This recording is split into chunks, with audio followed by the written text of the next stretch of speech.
déjà so babi batanga ba grand orchestre là pour batanga jet set faire rigola la famille ya nga mo pona simba mikona manquer mutu respect il faut na tinda la utiliser mutu na l'acheter de un gars ça la passeport là pour na ba musicien n'azala jamais à problème héritier pour na ko utiliser sur les journalistes et tout ça là.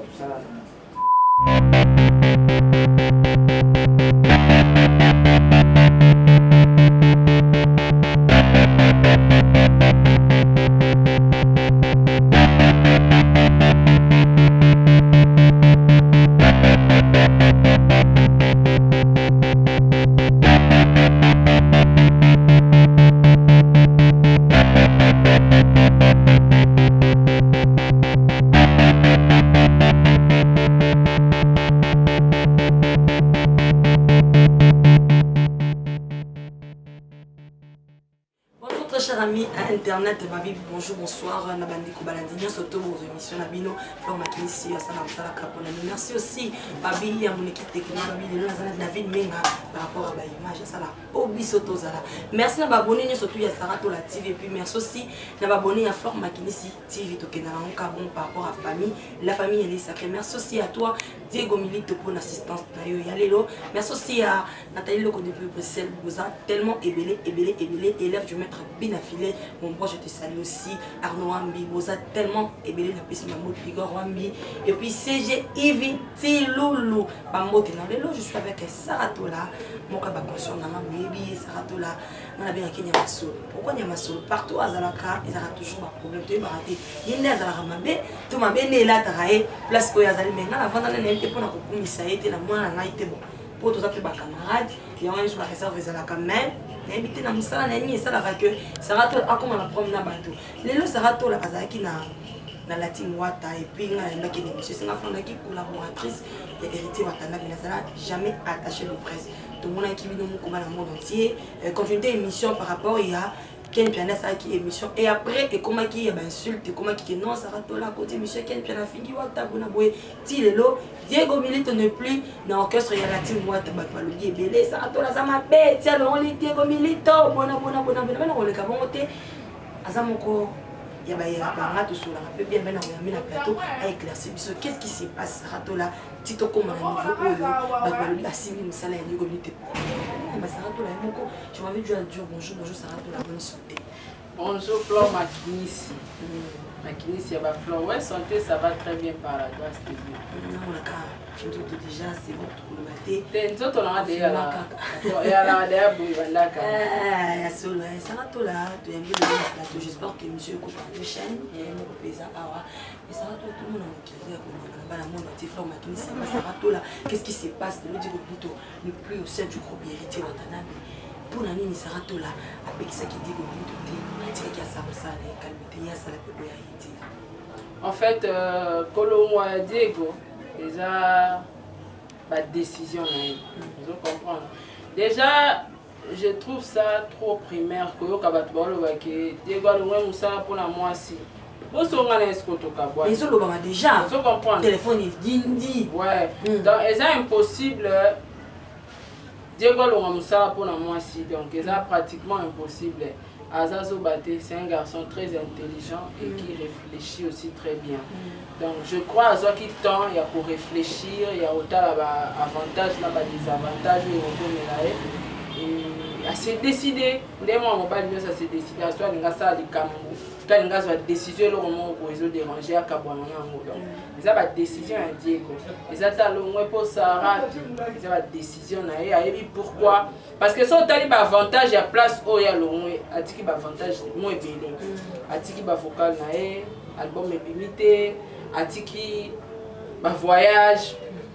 Il fallait pas voyager confinement hier donc après confinement on voyager na bango donc atiki moi m'a amené bébé kuna mais à préférer tika je ne pense pas au tika on va pour moi aussi donc sera tika ngo ayebi pourquoi tika ngo vous comprenez parce que ceux là pour moi si bon toliani nanda sera tika on rapport ACP disanga parce que toliani vous comprenez parce que tout dépend d'appel à musala parce que y a tika ngo ndenge atiki yango toboyi te mais ça tolaka koza mwasi kotanga avantage wana eza mobali ntango azwi badécision ah papa décision ozozwa pour le moment tout ça non boye tout ça non okape kopesa mpe conseil tant que mwasi ezalaka pene ya mobali mpasula ye est ce que salaki yango te asolani pendant 2 jours baréponse apesanga na makambo expliquanga na comprendre yango kiza normal donc moi nde naloba yango awa eza te donc eza normal tolanda na bino Sarah tola na plateau poser nga ba question poser moi poser Sarah tola lobi asolé na mobali na 2 jours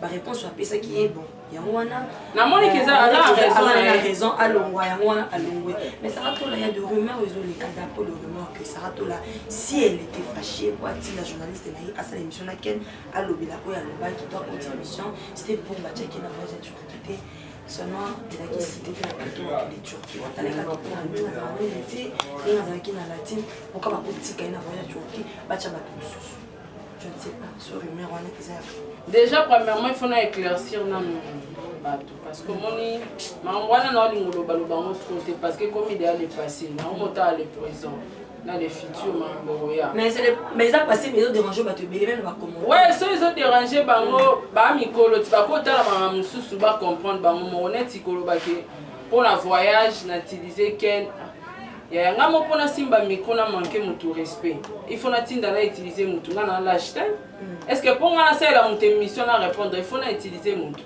nga ba utiliser ngate non plus ngapé na utiliser abatute donc so na affaire na nga ya compte à rendre dans sola nga moko oso comprendre na sala jamais à problème héritier pour na que utiliser sur les journalistes et tout ça là non. En tout cas na la besoin le bila mwana système sauf que ngai net pour na mamba voyage batika non ba sola voyage pena batika ngala bandi commerce na 2014 donc na bandi ba voyage na 2014 donc si eza pour na ba voyage ba bosana de un gars sala passeport na pour na ba musicien te donc na sala passeport na sala na mbongo na sala passeport pour na banda ba affaire na zo visa na voyager premier voyage na nga vie na sala na ngenda na Dubai osomba biloko donc tant na sala passeport na sala ngo pour na ba voyage na sala ba faire na évoluer na kende biso donc ba makambo ta ba internet tu ezala nga na motuki et comment ça on va même on a voyage c'est pas même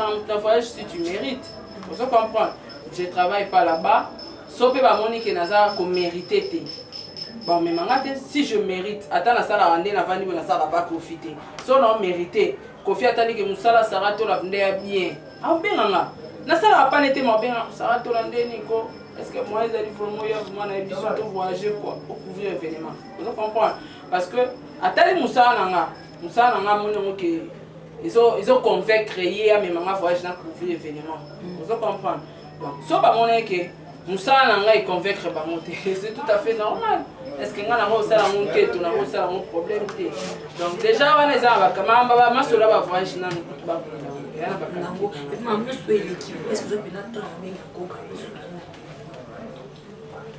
maman so l'équipe c'est des missions qu'on a eu est-ce que vous avez temps avec koka papa ou papa so na benga qui to na benga qui était na yo lo banga o a mais ce qui est vrai non so na benga qui to na benga qui était na lo bango a na lo bango te pourquoi parce que ngale na vandi bon vous ko biso tout ça là ba YouTube biso tout so na oki ke ba finger floor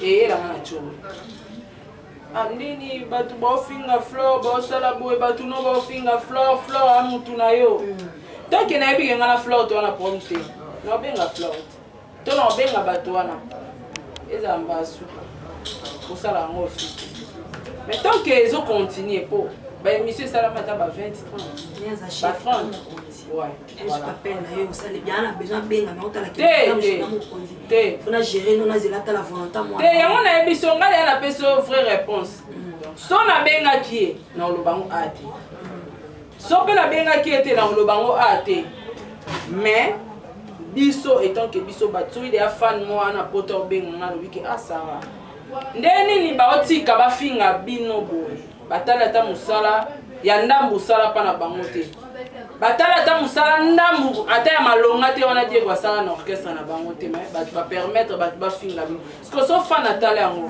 bo azwi ba appel boni ba kondi donc ce n'est pas important. Flore na lingo lobela mambo te comme il est passé tota mambo ezoya.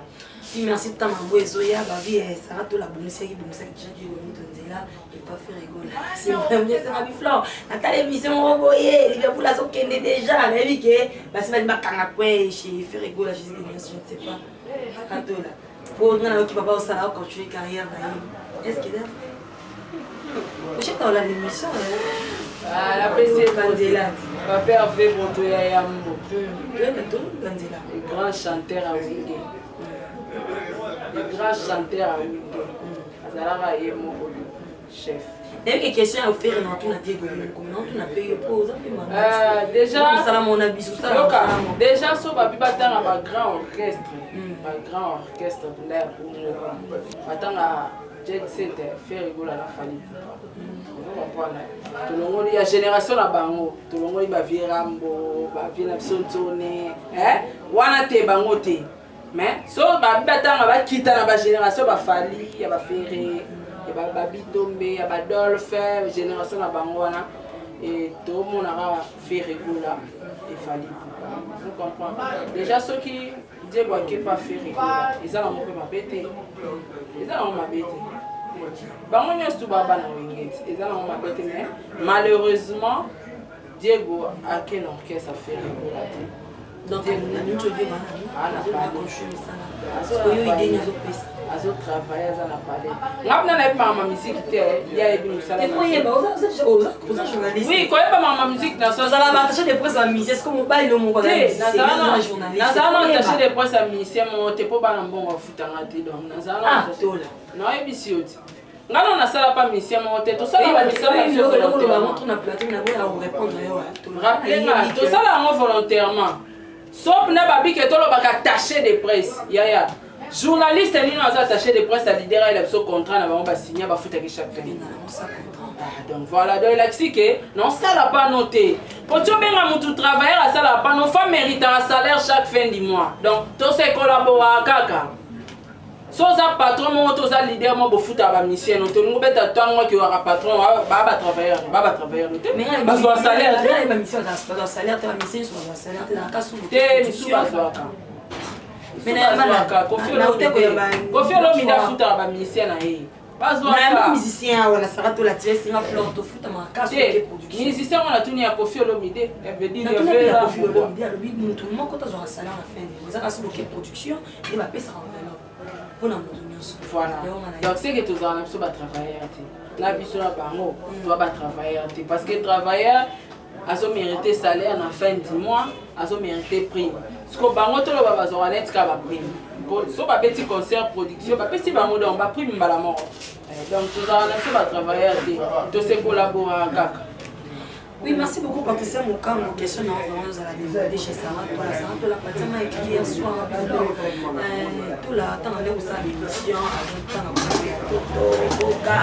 on va fêter la ngaï, bon, on a bima cachot, on a bima parquet, mais sauf qu'il est calme. Pourquoi Sarah tout là, après quoi agir, on est agir. On a compris ça, à foutre les ballons, on a caché, on a caché, on a marqué. Azar malam pour naïe temps wana. De là, t'as salé comme au moukier. C'est rato, quand t'as la cimaté, je ne sais pas. T'es, on toi de bien, toi de bon terme. Toi appelles la prendre. Donc à quitter comme maman boy. T'es, ça m'a ramené. Et à ma cam, so deux personnes vont t'embouler si battre. Faut pas pour qu'avoir un avis. Pour qu'avoir une seconde année à bien. Que tu benga naka, viens na pas mon boy, stoko aider ngai. Voilà. Oui, merci beaucoup tout la micro tout la parle beaucoup de effectifs, je ne sais pas tout la idée dans les années. Voilà base. Ah, voilà base. Tout la place wa kanga yo to la place wa chona ikamo la kolela ngaba bisanga ni basala ngaba to la lelo yo bino bike non voilà base bina ko mo yo zo effective voilà base dans ozon effective voilà za base ya na ozon ngate po magabuke ozon ngasala wezate donc telle maison orchestre censé ozala kuna Nana Ketchup Bafana, Azawana Pire Fali pour handicap la merveille, Master Dalito Lazawana Pire Vie. Moussala, oh, bienvenue sur la FVT. Héritier Watana bébé, Pire Vie. Yokana Mouté, Yoka Cité, Yoka Maman. Héritier Watana bébé, Pire Vie. Naosala super héritier, Naosala super Fali, Naosala na orchestre monté na Congo. Bango tout batikali ba vie na. Donc s'il faut na loba maramba Fali na roloba, mais héritier na roloba na ngate. Vous comprenez? Même des natangi comme on est boika par respect. Mais na roloba na maramba na bango. Na orchestre na bango. Tout le monde est victime. Oui, na chef ti watana. Olo ma super ti watana ko mo tanga super victime. Té. Atanga déjà. Est-ce que le orchestre na zongi té. Kana zongi na ngate na bina osala ki boumbo ya oza pembe na musicien té to osala la musicien pendant osala ngote. On se comprend. Maintenant, autant la combat Fali n'est pas mon ennemi. C'est un tu n'as pas fait la Fali. Et tout le monde a su mon Fali. Tout le monde a su mon Fali. Si on a l'opinion, n'a pas l'air bani. Par rapport à Makambo et les Kanaka, les linges sales, c'est dans ma famille. Donc, déjà, tout bon, ça m'a amené à ce que c'est. Tout bon, ça en a. A ébi qu'on a un petit nain. Tout bon, ça en a un. Il n'a pas fait dans la Ginoliaki. Mais oui. Vous en avez bien vécu. Il n'a pas fait dans la Ginoliaki. Il n'a pas fait dans la Ginoliaki. Vous a. D'abord, on va donner la petite. La petite, non, tout là. Ah, tout là. Si bango, tu fais la Ginoliaki, que banda va décembre. Sarah reconnaîtra que biso to ba vie. Donc pendant décembre, parce qu'on a décembre, on a bien victime. Mon autre comme effectivement parce que il y a mon lobby na yote, il y a mon lobby na yote. Nazala déjà bien à bango. Sorotali ba première batu o ba publier maramba Bercy mingi na chaîne et anga pour m'abonner non pour l'intérêt na. Té attends pour l'intérêt na télé poso nga zo chapé maramba monte. Maramba na ba mpenga na lo chaté. C'est pour moni jaza na Bercy et c'est maramba. Ne ba ba ça na batala yo. Té za ki kutu pour la monte. Déjà pour la signe de reconnaissance. Vous comprenez? Les lots sont batébélés, Sarah to la dans la chaîne et m'a tapé moi abonné. Et c'est grâce à Fali pour parler na comment monétiser. Donc je suis tellement reconnaissante. La team t'es pourquoi on a côté maman la team na yé na comment déjà monétiser na ba abonné na ngai quelques abonnés na mana sera là. Vous comprenez? On a joué biso la sera déjà là. Et pas Fali chaîne na ngeza qui et il a 300 abonnés. Donc voilà la marché, dernier coup de la Paris. On a j'ai pas voir on est côté là.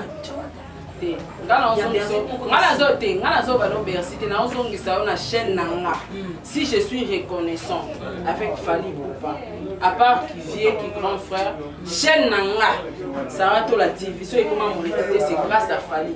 Yo fa tout nanga pourquoi? Parce que ngai to na sara na 300 abonnés. Et na komo lobela makamba Fali Poupa na komo tia ba répétition na ye ba makam na ye ndenga na komaka monétiser rapidement ba abonné ba mataka nde na ko koma monétiser on a vu c'est grâce à lui Kenga a komaka monétiser la chaîne. Je suis reconnaissante aussi avec la personne d'Héritier Watanabe. C'est grâce à lui Kenga na mona bakala au bureau. Voilà. Na ebi ba moti. Nazara na la team pour Héritier. J'ai parlé seulement avec Héritier. J'ai parlé avec Héritier. Ok, c'est ça, président, bureau, si vous avez un bureau, on a tout notre 10 minutes, on va tout ce que tu partages, tout ça. Et pourquoi? Oui, parce que quand nous avons nous avons collaboré, nous avons l'orchestre. Ceux qui payent aux acquis, ceux qui payent qui m'a bien ailleurs. Il y a beaucoup de gens. Tenga na lobi te ke bango ba mabeda ngala lobi nde na yebi ma na ba moti. Baza mabeda ngate. Mais tout la réclame aujourd'hui s'il est comme ça avec les arbres la biorone, qui sont liés. Attends, tu as un bureau, tu peux appeler destin. Donc, tout la zone réclamé les lois qui zappent na goga. Des destin. Des arbres na bureau là. Des destin. T'es commis destin. Des destin. T'es commis destin. T'es toi quoi qui s'est battu t'es destin. Oh là, s'il te plaît, soit aux gens qui na film à Jésus-Christ. Ba tout ba sala Yesu ma bébé qui va accompagner à idée na destin na. Si a pas me maina liwa na croix. ezaka destin. Donc il fallait que tout le monde base à la pembeni ba accompagner gloire na yewane oya après à se ressusciter. Donc eza destin. Donc peut-être bango ba accompagner kaka destin à vie nanga. Vous comprenez ça le destin. Bonne relation avec la problème na bango te parce que destin va changer en monter. Ya na batu musu ba otana nzela na yo, ba obano finga yo, ba obano sala o mabe, nyonso wana ezaka destin. Gloire non nzamba chango mo liposo kuna. Do po koma kuna foni ata basende ba épine ba mamutu otokutana na vie ya pasi. Donc eza destin nzambe. Na ko ina bango te destin. Na longwa pas failli na héritier destin. Ozoni pas failli. Te nazongi te. Nazongi te naza siko ya bango nyonso. Est-ce que c'est raison? Na osongaka te na sala ki mombwa ba musicien ya oza pembe na musicien te. Na osala mosusu te na. Mais ça m'a tout la nouvelle au musicien ba ingra so. Te baza ba bengra te. Ba bengra te. Te ba musicien ba bengra te. Ba bengra te ba sola bien. Ezaka mamba destin. Ngasko nyonso na komo otala ngoka destin. So digo minito lela longwe destin. Atanga mate oza libela libela tia okufa na. On m'a dit que minito na mettre c'était la question na bato be ba condamner ga yo. Ya problème te. Tout le monde te condamné za faute na ye Diego za ki bien. Monica Tara yo Miguel Diego makambo. Kako ya na ina orchestre Diego ya kuti Diego. Fala bien moi za ki ndeni. Qui bien la présidente. Bien moi za ndeni azali bien wana. Azana ba bien wana. Azana ba mapangu, azana ba mituka, sikotonga na etolingani abandi ko dinda, akomi mutamakolo. Et dans sens une relation de la prison na une orchestre na e. Baza bien ti lelo moi je t'informe. Ti lelo. Nanga na ye. C'est lui qui dit au militaire à franchir l'orchestre. Nanga na ye ti lelo to za na président. Leader des leaders. Non, on tromper qu'à battre. Non, tromper battre. Tu vas bien que non pas mon assaut. Pour moi la déconne facilement. Tala na loba na émission qui na ko déconne ata ngolo na te pona. C'est ça mais pour ça il y a des aussi il était passé au civil les négatifs. Ça y est moi ça lui fait. Yé pas longwa pa oirati. Non. Te otozongika wana. Mais te quand de Diego yé pe héritier zaki enfant chéri, il y avait une zone. Tozonga wana. Il a fait son destin.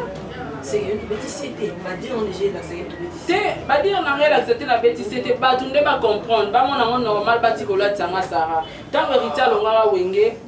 Aebi conscience na yé pourquoi longara. Parce que là tu balinga ki mambo valé les canaux. Pepe ya Kenny to la ile kinanu après ce qui dit wa ngara longwa alongwe madingi. Wana nesko ngala ebité wana c'est en même ya wana faut la même pepe ka moko. Ko dega ça la émission, yo faut tout na. T'es dans tout na mingi parce que vous appelez chroniqueuse. Vous avez la réponse. Mais bébé. La réponse. Comment on les a cités? Ya on a lobby solo la na. Ya on a lobby tant mutalongwa na orchestre, alongwaka azora temps ya revendre azo réfléchir. Na longwa na ça. Est-ce que héritier tant alongwa wenge? Azora avant d'abandonner réfléchir, parce qu'il faut na kabana 20 ans c'est son père, mais il a décidé na kabana papa fona sala eloko na ngai il faut et ça là ka destin parce que tanga mata ozala ka na wenge musique à maison mais ozala ka yango na zolo betanga mate e bon Diego ndaza na so etanga me peta bongo na musique a commencer aller na ba bureau tenga boy na ngate mais tani ni mama muteza destin ya parce que yonde mutu otinda kiba ya makela parce qu'on a demi na mapera mambu ya héritier ala demi pera ngo Diego alongwe la team pona nga j'accepte. Ah, on dit bien.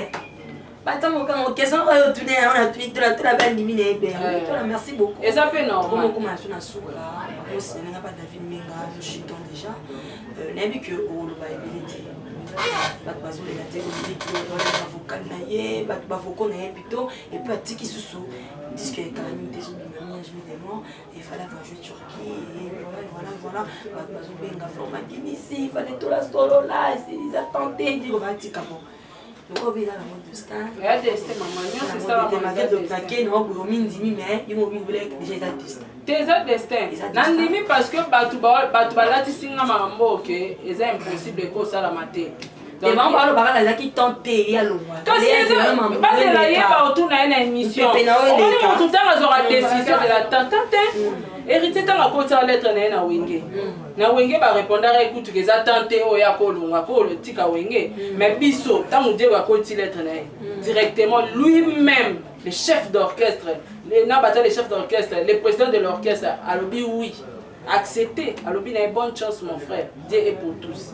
Donc ça montre quelque part que bango peut baser sur na posa na été, na ba master na ba yemba na bango. Ezala mutu mota komeli Diego na privé, master pourquoi sali boy azate. Ezala mutu mota bengi Diego pour ani sali boy azate. Donc c'est que bango pe elle nzela moi. C'est que bango pe bazaki na besoin na yebi souté. Bazo benga te ba peut-être ezala nzela moi si yango ana ba se retirer. Même pas déjà et là les qui musala ezala te. Vous comprenez? Donc Diego sera un musicien à au bon avis à musique il faut ça comme ça là donc ngai ce qui nga peut-être dans un problème kuna na ko linga te Diego pas sur un problème kuna donc so nga ba bina ngata msuko ya ma orchestre na bisote na fa na pas de Diego que c'est musa na vous comprenez non ça musa na normalement mais tant on dit monta une décision que non awa funa kata yo na bisoto so nga karate to so nga na wenge tozonga na wenge tant hérité tika lettre asa izara décision moi si to mutu to vie mo ba izara hérité tika wenge non ezaki décision na parce que décision basala ngo pona mutu te faut yo moko za capable oye ba mambo sala ke nde na tika boy ba avantage ezala boy ba désavantage ezala boy na ko assumer OK et voilà ezaki destin héritier de Watanabe lelo héritier na orchestre na ye basa likolo vous comprenez. Et ça qui est destin. Et là on est sur le destin. Balobi te que Diego nenga longue bon face à la orchestre nenga héritier salaki à ça non et bon c'est simbité. On se pas pardon. Diego a comité à niveau on calculer que et bon on se que simbité. Donc à sali yango a ebi ba avantage ça ba désavantage a ebi que so na ça sous musique te kakayi. So il peut à côté dossier na compagnie mo boy kakayi donc toye bango peut-être mukolo linga loba ye moko loba que te banda le msunga aza sur musicien te na komi na ngabo na komi na ouais je peux pas tout annoncer ici.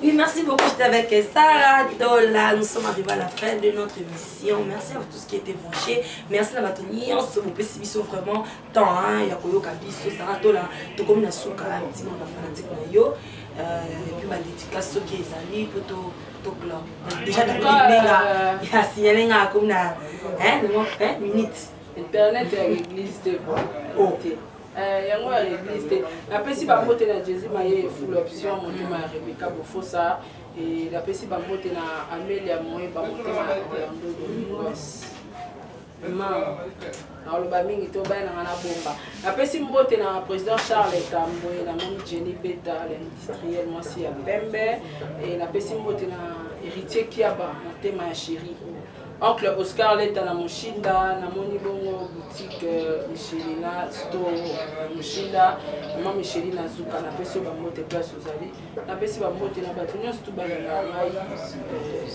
ngai na posa ya ba remarque na bino la linga be de fondé pour que ça nga ba conseil pour que nga te sara tona posa mbalo ya mbela biso mutu boye et ça la biso bien na pesi mbote na mobali na radio de un grand merci à toi David Menga aussi derrière la caméra. Oui, merci beaucoup. Merci à mon équipe technique. Hein. Merci, j'étais avec David Menga derrière la caméra. Merci à Diego Milito qui était notre assistant d'aujourd'hui. Merci à Ella, je maître Binafilé. Merci aussi à Fiston Bidozer. Je te salue là où tu es. Merci à élève du maître Binafilé, mon papa. Merci pour tout, mon papa. Merci à Arnaud Ambi, l'homme selon mon cœur. C'est un le cœur de notre papa. Élève du maître Binafilé. C'est ici, Lougier, Sambi. Vous êtes tellement nombreux. Arnaud Ambi, Nazo Bandela toujours. Babi, hein? Tout le monde bien, cela va bien. Merci à Samantha Ifoji pour tes conseils. Merci à Nathalie Loco depuis Bruxelles. Merci à effectivement Bimbala. Je vois Emani, je vois Vedjamadji Nolia qui va tellement ébélé tout ça bien. On va se la rappeler bien. Merci à maman que j'ai mis pour Nagno. Merci à Mireille Wassa. Vous êtes tellement ébélé. Tout ça, les Karamoussala. Ma propos tennis, ça n'a pas de sera tout ça, du caraboulot, tout le ma bête fini, mais mon tout ça, les carabos et c'est tout ça là. Yo pour mon émission, et ça, il y a pas si. Comment on fait la télé? Monsieur Zawana, et ben numéro Zawana, au moins, ça sera tout le monde informatique aussi. Ma remarque, ça va se mettre au miracle. Retrouvons-nous à la prochaine. Bye bye.